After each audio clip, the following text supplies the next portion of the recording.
Boa noite, pessoal. Tudo bem? Pessoal, eu tive um problema na estrada e agora estou tendo um problema com a internet. A internet aqui acabou parando e a gente não consegui, né, entrar na, na aula, né, e nem também passar a comunicação para vocês do problema, né. Mas eu vou gravar aqui então o conteúdo e aí eu ainda não combinei isso com a coordenação, mas se caso isso mude, eu vou eu aviso vocês, mas eu vou gravar o conteúdo e aí vocês assistem.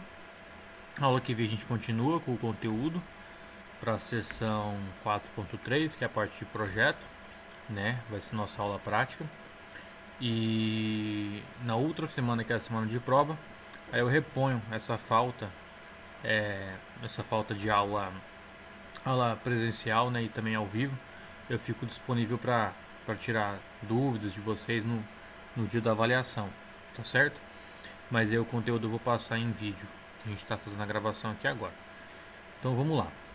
Na aula de hoje nós entramos então na seção 4.2, que a gente vai entender sobre conceitos e grandezas.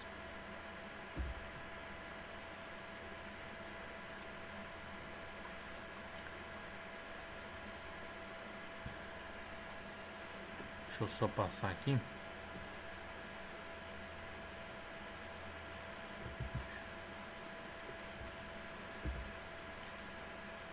Então, pessoal,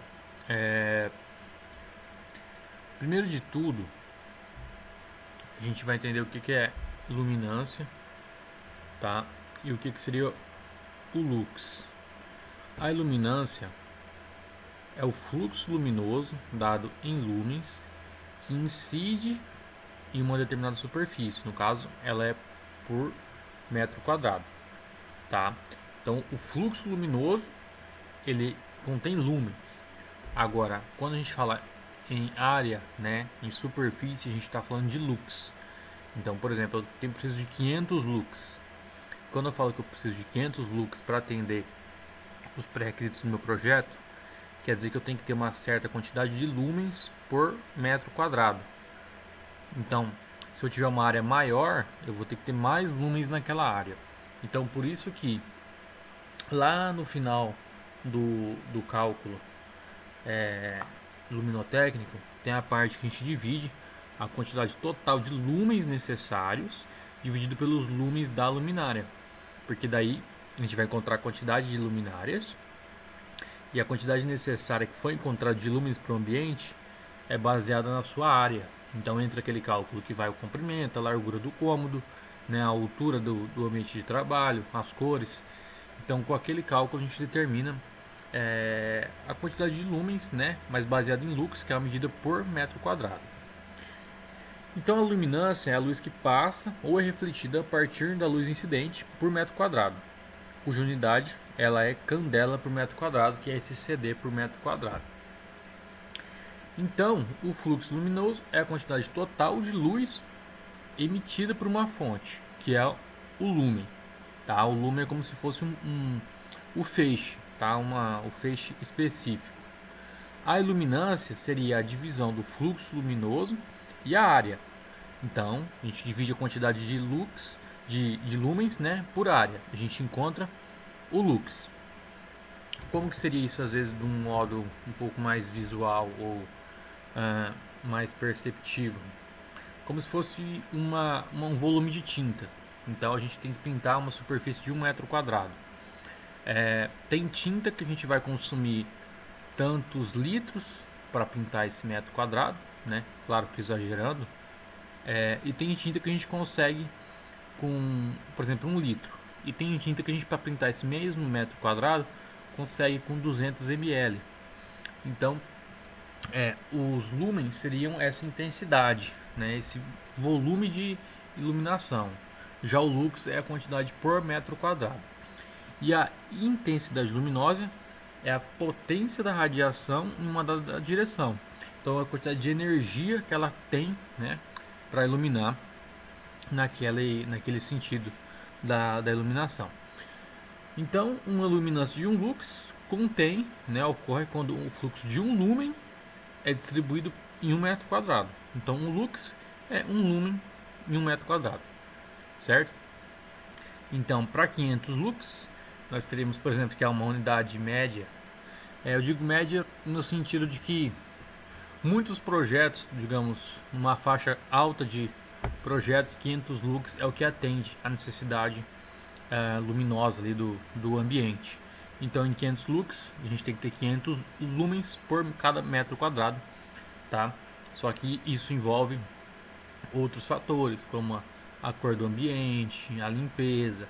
Então, por isso que não é só dividir por metro quadrado. Tem fatores que influenciam, né, nesse cálculo. Um outro conceito de iluminação é o IRC. A gente comentou isso, acho que na aula retrasada, mas é o índice de reprodução de cor, tá? Então, é a capacidade da lâmpada, o quanto que ela consegue realmente mostrar a fidelidade, digamos, da cor, tá? Sendo que o IRC mais alto, lembrando, é da iluminação natural. Então, quando a gente consegue compor ali num projeto iluminação natural, né, complementado com iluminação artificial, a gente consegue, às vezes com uma iluminação artificial com um desempenho mais baixo, ter um IRC bom, tá? Ter uma visualização melhor. Partindo para a parte de projetos, né, qual que é a importância disso num projeto? A importância disso num projeto se dá, né, em quem necessita não só a parte de fidelidade de cor, mas em termos de precisão, né, em termos de atividade. Então, por exemplo, você vai montar um quebra-cabeça em casa como uma atividade, né? No nosso caso, o nosso projeto seria a montagem de carros, né, miniaturas de carros. Então, essas atividades necessitam que você observe a cor com mais fidelidade, certo? Partindo para o lado de projetos comerciais, né, isso se é mais necessário ainda. Por quê? Porque você vai vender um produto, você tem que vender ele com a cor que ele tem, né? Por exemplo, um caso que acontece muito, geralmente em foto de produtos e quando o produto chega na sua casa, você fala, nossa, lá era outra cor, era mais bonito, era mais viva, né? Não é tudo isso quando chega na sua casa, por 2 motivos, tá? É claro que esse objeto para um ensaio fotográfico ele é mais enfeitado, ele é mais trabalhado, mas no estúdio fotográfico o IRC daquelas lâmpadas de fotografia para um estúdio ele é bem alto. Então, quando não às vezes utilizado, dependendo do local, tirado uma foto em ambiente com iluminação natural. Então, a cor que chega para o anúncio é uma cor muito fiel, né? Fora a parte que passa por uma edição. Então, na edição você melhora a cor, você trabalha nela. Então, se não tivesse todo esse trabalho de manipulação fotográfica, o tratamento da foto, o produto ser um produto às vezes diferenciado para o ensaio, né, excluindo todos esses fatores, mesmo assim, só por no estúdio ter um IRC, na iluminação com IRC mais alto, às vezes na sua casa a iluminação, né, quando chega, não tem um IRC tão alto, que é o mais comum, né, que são as lâmpadas normalmente vendidas aí nos supermercados, né, não são lâmpadas talvez mais trabalhadas, digamos assim, lâmpadas com melhor qualidade, são lâmpadas padrões. Então o IRC com certeza vai ser um pouco mais baixo. Então, só considerando esse fator, já mostra que a importância do IRC, né? E quão diferente ele reproduz na cor. A gente tem aqui esse caso da foto, aqui o boné azul e aqui na outra foto ele ficou preto. E isso se repete em diversas situações. Outro fator importante é a temperatura de cor. a gente pode adotar como referência a seguinte escala. Se a cor for fria, é uma temperatura acima de 6.000 K, tá? Se for neutra, entre 4.000 e 6.000 K, e quente abaixo de 4.000. Então aqui a gente tem uma escala de temperatura de cor. E temperatura de cor a gente já ela também traz um IRC diferente, tá? Ela reflete diferente. Você consegue, por exemplo, você vai utilizar em um cômodo uma iluminação incandescente, que é aquela iluminação antiga, né, de filete, que é uma iluminação amarela, numa cozinha, por exemplo, e você troca por uma iluminação LED, que é uma iluminação com a cor fria, né, uma iluminação branca, ou uma fluorescente, que também é branca, você já começa a ter uma percepção diferente. Por quê? Porque a parede, que é branca, ela também permanece branca, né? Agora, com uma iluminação incandescente, parece que todo o ambiente fica amarelado. Então as cores acabam mudando. Mas a temperatura de cor acaba sendo muito importante naqueles requisitos que a gente vem conversando. Qual que é o objetivo, né? O que você quer transmitir? O que isso é associado ao nosso organismo, né? Ao nosso comportamento, né? Como ser humano.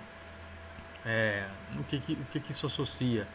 A questão do pôr do sol, o nosso horário de trabalho, digamos, encerrar o dia, né?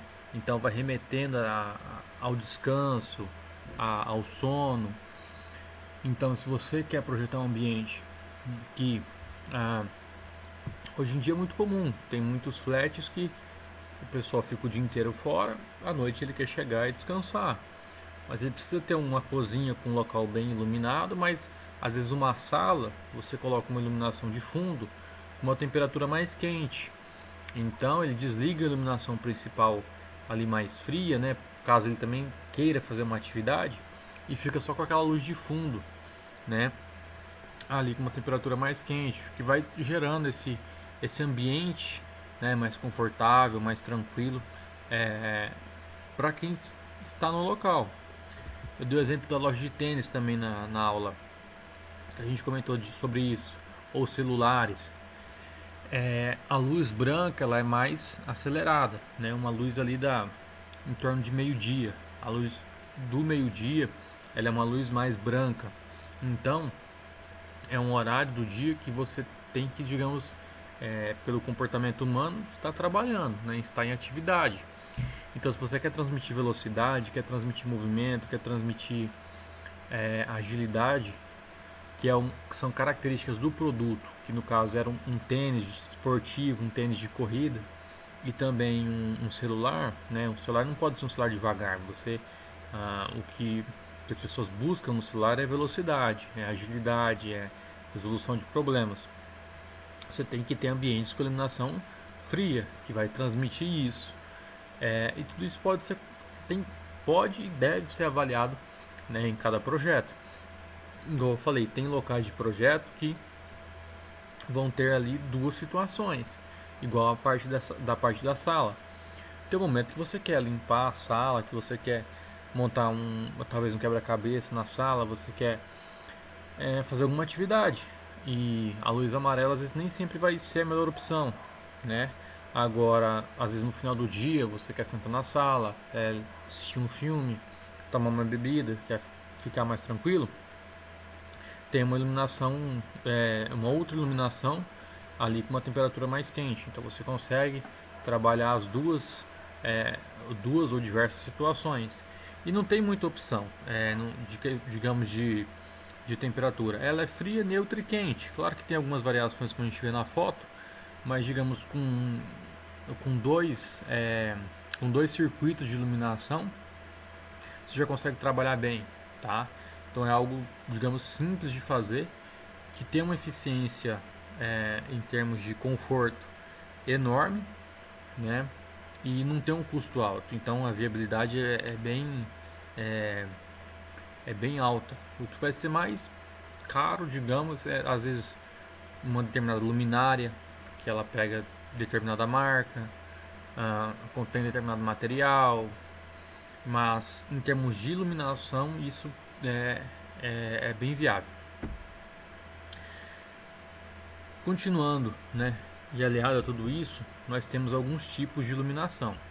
A primeira delas é a iluminação geral, né, que é aquela iluminação ah, que traz a parte, digamos, a função dela é visualização. Então você quer executar uma tarefa, você quer andar no ambiente sem tropeçar, sem trombar nos móveis, uma iluminação básica, tá? A iluminação que tem em toda residência o mínimo, é. Ou ela também pode ser uma iluminação de fundo. Ela vai ter um objetivo mais específico, né? Trazer uma sensação diferente para quem está ali no local.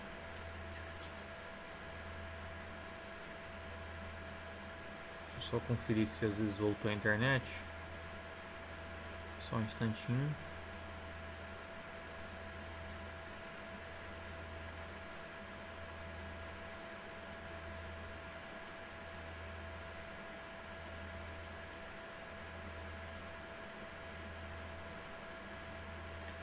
Não voltou ainda, dando continuidade.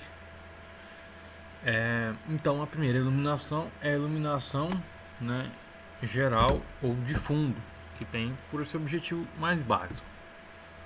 Nós temos então associado a isso também uma iluminação direcionada, que são, nesse caso, geralmente feita por luminárias, né, que elas às vezes podem ser no teto, às vezes por um pendente que leve essa luminária para um ponto específico, geralmente de bancada, para você realizar uma determinada atividade, um determinado trabalho, retirando, né, um sombreamento que pode atrapalhar a execução da atividade. Podemos ter também uma iluminação individual, então às vezes essa iluminação pode ser, hoje em dia, por exemplo, uma iluminação LED, né, que é embutida dentro de um móvel, que fica sobre uma bancada. Ele já pode estar trabalhando também como iluminação individual, tá? E ao mesmo tempo direcionada às vezes para algum ambiente de trabalho. Então você consegue trabalhar nesse aspecto. Temos também as iluminações de destaque. O que é iluminação de destaque? Você quer dar ênfase ali em algum local, em algum ambiente, né? Seja para o trabalho, tá? Seja na parede, às vezes é um corredor que possui quadros, é um corredor que você quer iluminar, às vezes uma bancada com um café,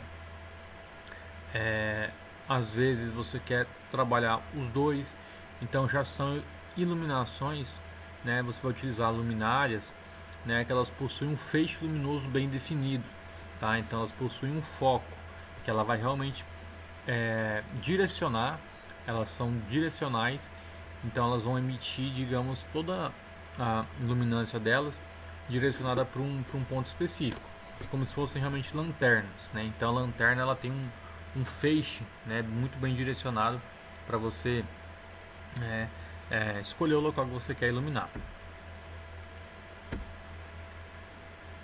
Então aqui a gente tem a luz de destaque. Quando que vocês vão utilizar uma luz de destaque? É quando vocês querem dar ênfase para determinada situação, determinado objeto. Aqui a gente tem o caso de um quadro, né? Ou aqui um objeto. Porque pense na seguinte situação: nossa visão, como é que ela funciona basicamente? A luz entra pelos nossos olhos, né? Isso é convertido em informação e nós interpretamos essa informação, correto?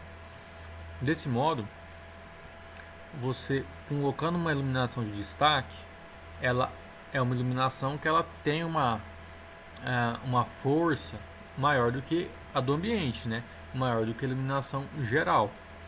Então, a partir do momento que a pessoa está se locomovendo em determinado corredor, determinado ambiente, em determinadas situações, automaticamente, sem ela, isso é quase que natural, tá? Por isso que é muito importante essa questão do comportamento humano, tá? Tem uma relação muito forte de como que a gente reage às ao ambiente, como que a gente sente o ambiente, as sensações, como que a gente vai interpretar isso, tá? Então, e a arquitetura envolve muito isso. Mas então, querendo ou não, sem você desejar, é, sem você, digamos, ter a intenção de olhar para um objeto, você é atraído para aquela luz, né? Ela te, o seu subconsciente move, né? O seu olhar te direciona para aquele local. Então ele dá uma ênfase para o que você quer utilizar. Se você está projetando um cinema, você vai colocar uma iluminação de destaque na pipoca, que é o que, que é o que, digamos, é o que rende no cinema, né? Se você trabalha com determinados, vamos pensar aqui uma outra situação, você trabalha com uma joalheria e aí você quer, às vezes nem tanto no sentido de vender uma joia em específico, mas você na sua vitrine você coloca a joia, né? O diamante mais bonito daquela loja, coloca uma iluminação de destaque, você monta uma vitrine iluminada que combina com as cores, a temperatura. Então aquela vitrine, o pessoal passa de carro, eles olham para a vitrine automaticamente, né? Aquilo lá chama a atenção, o olhar ele é atraído para aquele local. Consequentemente, gera talvez uma curiosidade, desperte um desejo, o que faz com que muitas pessoas entrem para saber às vezes o preço, para saber como que é, para ver o objeto e isso não, às vezes não é o foco, o objetivo principal talvez da joalheria, mas é atrair o cliente lá para dentro, né? Que às vezes lá dentro aí ele consegue mostrar outros objetos, né? Consegue levar até a mão do cliente. Então ele às vezes acaba não comprando o que está na vitrine, mas ele acaba comprando o que está no, o que o vendedor acaba mostrando, né? Direcionando. Mas digamos, o mais importante é que com a luz você atraiu, né? Você direcionou as pessoas até o objetivo que era que você queria, que era fazer com que as pessoas chegassem até o vendedor. Que aí depois o vendedor pode direcionar isso, né? Então é uma situação. Agora, numa casa, por exemplo, você vai fazer uma área de lazer, né? Durante o seu briefing, você viu que o seu cliente ele gosta de churrasco, então ele vai ter uma parrilheira, ele vai ter uma churrasqueira ali um pouco mais elaborada, diferenciada. Então você vai colocar uma iluminação de destaque, às vezes uma bancada para ele poder servir as carnes. Você vai colocar uma iluminação mais quente que vai realçar a cor do alimento, que vai despertar fome, vai despertar mais desejo em consumir aquele alimento, né, em quem estiver confraternizando ali com o seu cliente. Então, automaticamente a sensação ela é diferenciada. Esse exemplo da carne, tem aquela expressão, você está comendo com os olhos. E realmente isso aí é um fato, né? Você pode ter a mesma carne preparada pela mesma pessoa, só que num ambiente X e num ambiente Y.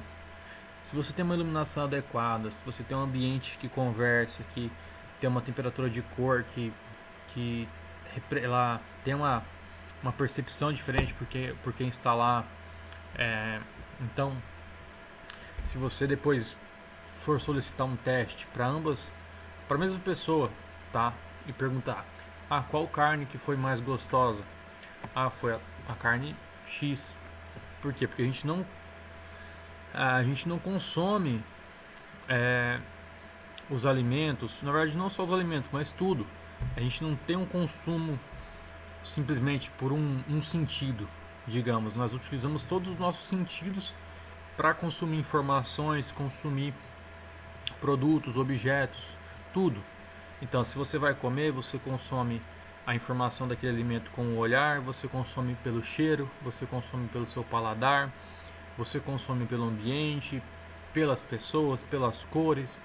Então realmente é um mix de situações, de possibilidades que geram, né, esse conjunto, né, um somatório, ele vai gerar uma resultante.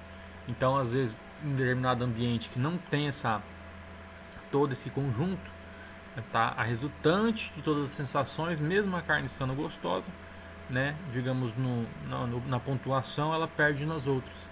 Então, ela fica mais baixa, né, numa pontuação. Se você vai comprar também um celular, qualquer que seja o objeto, né, voltando aqui ao celular de novo, se você vai num local que é mais bem, ele é iluminado, ele está climatizado, o produto está limpo, está tudo bem, o atendimento foi bom, enfim, diversas situações que te levam a uma experiência diferente. Então tudo é baseado em experiência. E a iluminação, tá? Ela está aliada a um ponto, né, dessa experiência. Ela é uma das etapas do conjunto que gera uma experiência. E a experiência é o que vocês têm que gerar, né? No caso com a arquitetura. A experiência de quem vai chegar em casa depois de um dia cansativo, ou quem vai chegar em casa para confraternizar, e quem vai chegar no escritório, enfim, é gerar experiências, é o que vai levar vocês, digamos, ao sucesso, né? Como que as pessoas estão se sentindo em relação ao trabalho de vocês, né? O que você está transmitindo com a sua arquitetura. Não é basicamente gerar um cômodo lá com tantos metros quadrados, uma implantação ela quer uma casa de 150 metros quadrados de implantação, 400 metros quadrados de implantação, 600 metros quadrados de implantação, e você fizer esses 600 metros quadrados. É questão de trazer, né, emoção, levar sensações para quem estiver lá. E a gente tem iluminação de tarefa. Iluminação de tarefa é como se fosse aquela iluminação, você tem um reforço. Tem aquela iluminação de mesa que o pessoal usa para estudar. Por quê? Porque geralmente a iluminação do ambiente, na maioria desses casos, é uma iluminação que ela foi dimensionada e pensada para ser uma iluminação geral. Se ela é uma iluminação geral, o que acontece? Você tem falhas, né? Você não consegue atender todas as necessidades. Por isso que é muito importante o briefing. Atender realmente o que a pessoa precisa. Você entendendo o que ela precisa, fica bem mais simples de você realizar um projeto. Porque você só precisa entregar o que ela já disse que ela quer, né? Não tem... aí já não entra às vezes, questão de adivinhação. O que será que ele quer? O briefing está ali justamente para isso. Se ele falou que vai querer um ambiente para estudo, é só você colocar uma iluminação para estudo, né? Ou uma iluminação geral que atenda essa necessidade. Porque aquela iluminação nem todo mundo gosta, daquela de bancada, né, de mesa, que geralmente é colocada para compensar uma falha, né, nesse sentido. Acho que poucas pessoas utilizam ela realmente porque gostam, né, para compensar uma falta que está ocorrendo ali no ambiente para executar uma determinada tarefa.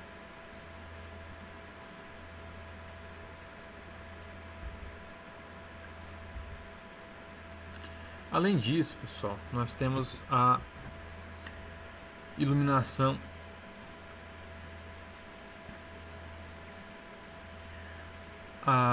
temos vários tipos de iluminação, tá? Então nós temos a direta, quando o feixe luminoso sai diretamente da fonte emissora, da lâmpada, da luminária, e ela já incide sobre o ambiente, a mesa de trabalho, o local. E temos a indireta. A indireta ela vai, antes de se espalhar, se dispersar pelo ambiente, refletir em alguma superfície, podendo essa ser no teto, podendo essa ser, tá, na parede. Então, nesses aspectos nós temos a luz direta, a indireta, a difusa, a uplight e a wash, tá? A direta é a que, igual eu falei, sai diretamente para o ambiente, certo? Quanto mais fechado, ou seja, quanto melhor o foco dela, ela vai ter um maior contraste entre luz e sombra. Então, sabe a penumbra, que seria a sombra da sombra, né? Aquela uma sombra não tão definida. Quando o feixe luminoso ele tem um foco muito alto, ele concentra, né? Ele gera sombras mais nítidas, tá? Porque tem uma concentração maior de feixe e também tira a iluminação do ambiente. Agora, se você tem um feixe bem mais elevado, né? Que são os casos das luzes de bulbo, né? Que elas têm esse formato oval, então ela emite luz para todas as direções, digamos. Tem a angulação correta lá. Nos fabricantes, nos melhores fabricantes tem, né, essa especificação de direção de fluxo luminoso, de feixe luminoso. Então você diminui as sombras quanto maior o feixe da iluminação, tá? Já a luz indireta, ela incide, né, sobre a superfície e depois ela vai para o ambiente, certo? Ela acaba tendo, dependendo da situação, não é sempre, mas uma distribuição mais homogênea, porque ela está tratando diretamente com a reflexão do ambiente. Então a luz é refletida por todo aquele local, né, e ela fica ali, digamos, no ambiente mesmo, né, entre as paredes. Porque você já não tem mais aquela questão, às vezes, do fluxo direto, né, sobre a nossa visão. Então você não trabalha tanto com ofuscamento, você trabalha com o ambiente, né, iluminado. E nós temos a luz difusa, tá? A luz difusa é uma luz que não é, ela é utilizada em certas situações, tá? Geralmente para dar um efeito, para dar um acabamento, né? Muito utilizado em móveis, às vezes para LED, mas igual eu falei, você pode aproveitar o LED lá para fazer uma iluminação de bancada, uma iluminação de atividade, trabalhar de uma forma diferente com essa iluminação, certo? Mas a difusa, ela quer dizer que não é possível você definir digamos, o ângulo da iluminação, o facho de luz, tá? Ou seja, igual a lanterna, se você colocar uma lanterna para cima, você vai ver o feixe dela, né? Você vai ver toda por onde você está orientando ela. Já uma luz difusa não, uma luz que ela não tem uma direção bem definida, ela é meio, né, espalhada, ela é difusa. Então, ao mesmo tempo, ela distribui bem a iluminação naquela região, né? Tem um gradiente bem bacana. Entretanto, às vezes ela pode ser que ela perca energia em termos de iluminação, porque ela não foca no local. Então, às vezes ela não tem uma eficiência luminosa grande, mas para pequenas situações, pequenos locais, ela vai trazer um efeito, né? Que aí a gente começa a entrar na parte de sensações, parte de experiência, e também de funcionalidade, que a gente tem um exemplo na cama que traz a funcionalidade de você querer acessar ali às vezes algum objeto, alguma coisa durante a noite. É uma iluminação que ela não, como ela é difusa, ela não traz aquele clarão, né, não atrapalhando às vezes o sono do companheiro que está ali junto, né? Então ela é uma iluminação que trabalha nesse sentido, tá? Claro que ela pode ser aplicada em diversas situações. A gente pode conversar aqui de todas as iluminações, vários aspectos, mas basicamente é isso. Agora nós temos a iluminação uplight, tá? Essa já é uma iluminação que você está ali para trabalhar. Aqui você valoriza bem a sua arquitetura, tá? Principalmente se você for utilizar em renders para uma apresentação, você pode inserir essas iluminações ali no seu projeto. Como o nome já diz, uplight quer dizer que ela está de baixo para cima, então ela vai valorizar a sua fachada, ela vai trazer determinados detalhes, vai mostrar a parte ali às vezes do seu beiral, do forro, né? De um modo que ela, na verdade, ela traz uma diferenciação, né? Geralmente a gente está acostumado com a luz de cima para baixo, então tem certos pontos, né? Certos cantos que você perde, né, visualização numa fachada. Já a uplight não, você consegue distribuir bem isso na fachada, né, gerando uma visualização bem legal, e também o seu efeito, né? A coloração dela, nesse exemplo aqui a gente tem uma coloração amarela, Então você já chega em casa com uma sensação ali mais calma, mais tranquila, né? Uma sensação ah, de conforto, de final de dia, né? Agora você quer utilizar uma uplight para uma casa de shows, às vezes não já, aí vai depender também do estilo musical, é claro. Se você talvez vai ser para uma música mais agitada, não é tão interessante. Se for uma música clássica, já é mais bacana. Se for uma música talvez country, né? Pode ser que seja talvez não tão quente, mas uma temperatura mais perto de neutra, também não tão fria, tá? Então, associar determinadas situações, determinados tipos de iluminação, tipos de sensações e o que ela vai transmitir, certo? Mas a uplight pode aplicar ali no seu jardim, no seu paisagismo e na sua fachada. Já aqui nós temos a wall wash. Ela é uma luz como se fosse de fundo, igual eu falei por exemplo, de uma sala, né? Então ela seria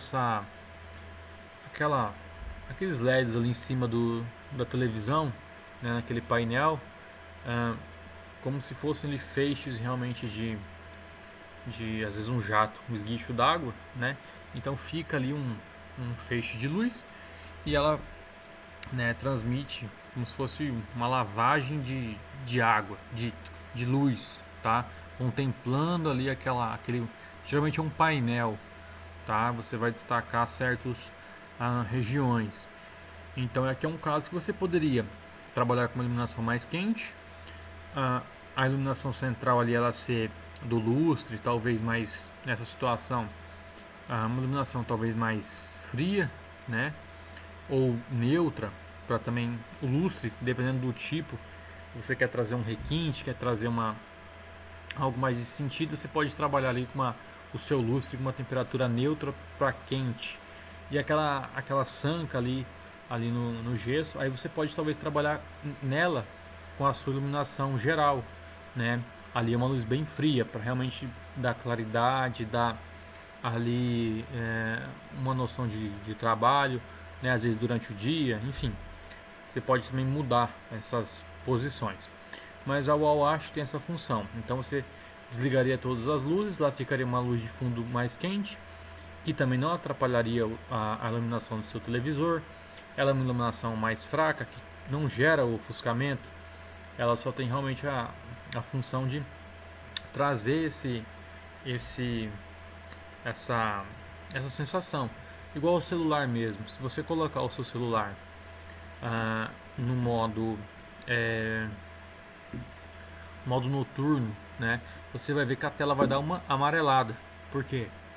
Por causa de como o nosso cérebro, né, isso é tão antigo, né, na humanidade, que a gente já é algo praticamente genético, está na nossa genética de ser humano. Então, interpretar as luzes mais quentes, né, em momentos de final de dia, vão preparando a gente para uma noite de sono melhor, mais tranquila, tá? Então, o seu cliente vai estar no ambiente que ele vai falar: nossa, minha casa é muito confortável, eu gosto de chegar lá para descansar. Quando eu quero confraternizar, é um ambiente alegre, contagiante. Quando eu quero estudar, fazer alguma atividade, tem uma iluminação boa também para mim poder fazer esse trabalho, né? Então, aproveitando essa parte da luz noturna de celulares, que é algo às vezes mais próximo, e como que isso reflete no ser humano, ao contrário da luz noturna, é a luz azul. Que a luz azul, ela tá ali contemplando a parte de iluminação diurna, que é a parte durante o... Por que coloca-se a luz noturna? Porque a luz mais fria contém luz azul. Então a luz da frequência azul que contém na luz mais branca, essa frequência ativa no nosso cérebro, né? Ou não deixa ele entender com que nós, digamos, estamos terminando o nosso dia, né? Então o nosso cérebro pode acontecer dele estar acelerando, né? Não liberar os hormônios do sono, porque tudo é uma preparação. Então, imagina, sempre vá para o lado primitivo da coisa. Então, como que era nos primórdios? Então, o ser humano ia anoitecendo, vinha o pôr do sol. Então, era uma preparação para você dormir, para no outro dia você acordar, certo? Então, tudo é um processo que a gente acabou perdendo. E ao mesmo tempo, baseado na luz azul, voltamos lá no shopping. E o shopping, você entra no shopping meio-dia. Você vai em loja, você vai em cinema, você vai em tudo. Chega quando você sai dele, chegou lá 7, meia, 8 horas, às vezes da noite, quando você sai na porta e tá aquela escuridão, geralmente independente, eu pelo menos toda vez que acontece isso eu me assusto, falo, nossa, por quê? Porque você pulou essa etapa do pôr do sol, que é aquela fase que você vai se preparando. E é isso que é o objetivo mesmo, né? É algo que não tem um benefício para a saúde, mas no campo de projetos comerciais, você quer trazer também o que o seu cliente quer, né? Que é esse desempenho, talvez não, esse desempenho em vendas, né? Então você mantém a pessoa ali por mais tempo, ela nunca vai se sentir cansada de andar, ela vai se sentir sempre na ativa, ela vai de loja em loja, vai estar entrando, conversando, e quando ela der conta já passou, já ficou além do pôr do sol, digamos assim, que é um ponto que teoricamente a gente já deveria estar se retirando para ir dormir, né? Então de 2 horas que um shopping ganha de cada pessoa que vai lá dentro é um aumento considerável. Além disso, pessoal, nós temos basicamente então dois tipos de iluminação. Nós temos a luz para ver, que a gente vai estar relacionado ao movimento, a não trombar nos objetos, uma luz para você realizar uma atividade, vai estar relacionado mais nesse sentido prático. E temos a luz para contemplar, que vai gerar uma sensação no espaço, ela pode te orientar, tá? Ela pode, a gente já trabalha nesse campo aí da emoção.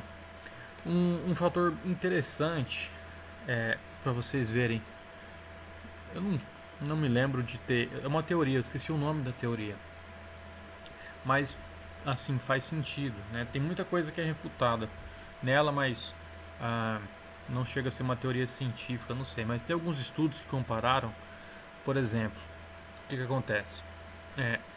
Países que eles estão no hemisfério norte ou sul, mais perto dos trópicos, ou seja, não está tão próximo da linha do Equador, eles têm um período diurno maior. Então, por exemplo, se você vai para o Rio Grande do Sul, você lá vai, eu não vou fazer um chute, tá? Lá vai amanhecer 5h30 e vai escurecer 8h30 da noite.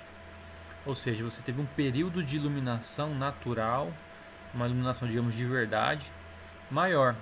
Então você teve bastante tempo para você trabalhar, pensar, ter uma percepção do ambiente, você realizar atividades.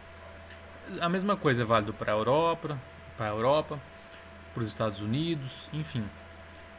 E para baixo a gente tem a Argentina, né? E aí você pega, por exemplo, país, vou falar do nosso país mesmo, estados mais próximos da linha do Equador, né? Isso aqui não é só associado à luz, mas a luz, pelo estudo, ele interpreta dessa forma, tá? Mas tem às vezes a questão de temperatura, questão de sensação de conforto térmico, enfim, tem muitas coisas que realmente influenciam, tá? O que acontece? São os países próximos à linha do Equador, geralmente para amanhecer demora um pouquinho mais, então amanheceria 6 horas. E 5h30 mais ou menos, você já está escurecendo, o pôr do sol já está vindo. Isso porque o globo, né, ele é mais, na parte central ele é mais espesso, né, o raio é maior. Então rapidamente ele corre, né, e a luz já perde a luz. Já lá em cima a luz começa, digamos que ela reflete por mais tempo. Então se você for comparar o período útil ali em iluminação natural durante o dia, países ali mais próximos dos trópicos tem um período maior. E aí quando você pega e compara o IDH de um país igual regiões como Estados Unidos, América do Norte, Europa, né, e também do hemisfério sul, às vezes Argentina, Chile, são países que têm um IDH mais alto que o nosso, também em nível de talvez de cultura, tá? Essa teoria ela foi não foi tão bem vista, talvez pela parte de gerar um preconceito, essa questão de etnia, né, xenofobia, mas em termos de dados, se você for frio, realmente isso acontece. E a gente pegando também esses dados, às vezes, do nosso país, isso se repete. Então, países mais para o sul, tá, que eles têm um período maior digamos, de horas úteis de dia, durante o dia, né? Se você pegar o número do IDH é maior, tá? Isso não só associado à luz do dia, mas às vezes a temperatura também tem essa comparação de temperatura dos países e o IDH. Por quê? Porque se você está em desconforto térmico, você não consegue trabalhar direito, você não consegue executar suas atividades, você cansa muito mais rápido, né? Então tem aquele estereótipo de, por exemplo, da Bahia, né? O pessoal é preguiçoso. Isso não necessariamente é da pessoa, mas o fato de um local ser quente, você ter poucas horas úteis de iluminação, isso com certeza é refletido, né, em qualquer ser humano. Hoje em dia você consegue compensar isso muito mais, porque você entra na sua iluminação artificial depois do pôr do sol e vai trabalhar, né? Você tem um projeto adequado de climatização, de ventilação natural, de técnicas de conforto térmico, acústico, lumínico, né? Todas essas aplicações com o avanço da arquitetura, então você consegue equilibrar, né? Então acaba que a arquitetura ela consegue trabalhar também no campo de desigualdade social trazido por essas questões, tá? Que querendo ou não é complicado porque a gente é um pouco refém, né, de determinadas situações, como é o caso da iluminação. Você, como eu dou o exemplo da a iluminação voltada aos objetos, né? Então você volta o olhar para lá e você desperta o interesse. É natural, é automático. Então vocês têm um papel, né, muito importante nesse sentido, em trazer tudo isso.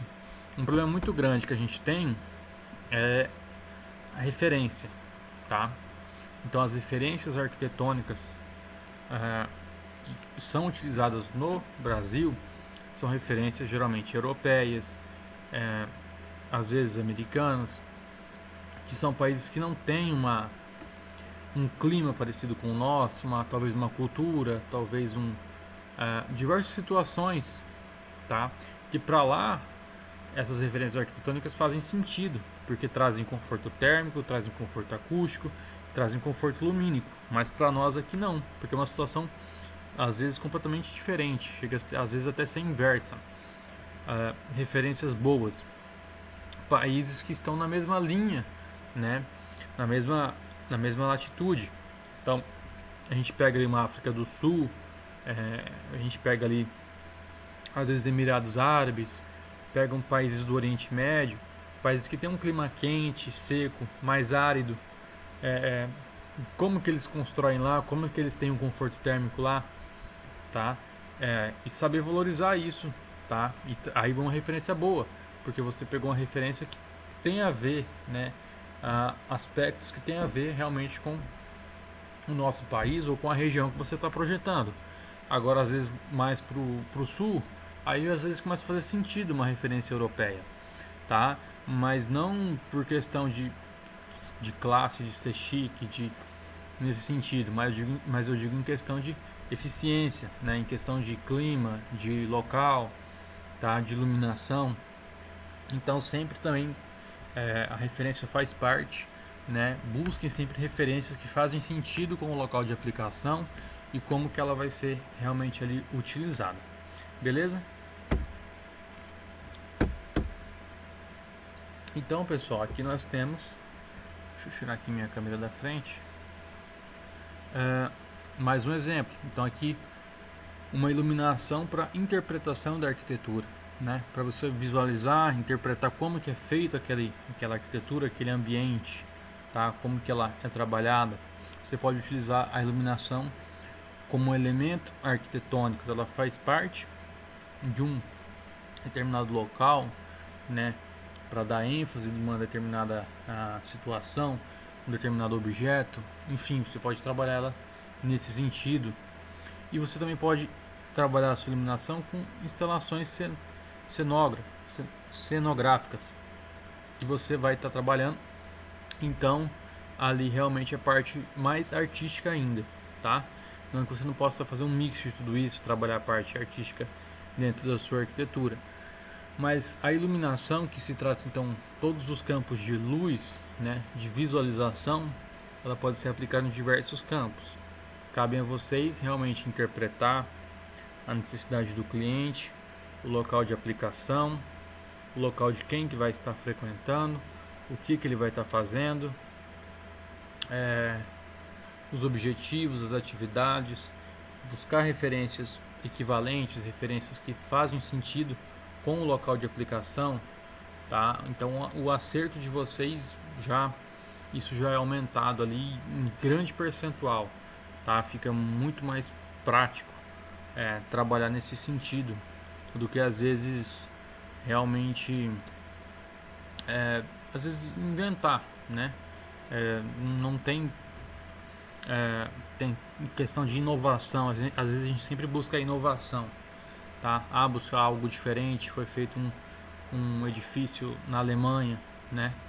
Então, mas edifício da Alemanha é para a Alemanha. Agora, buscar referências locais, tá?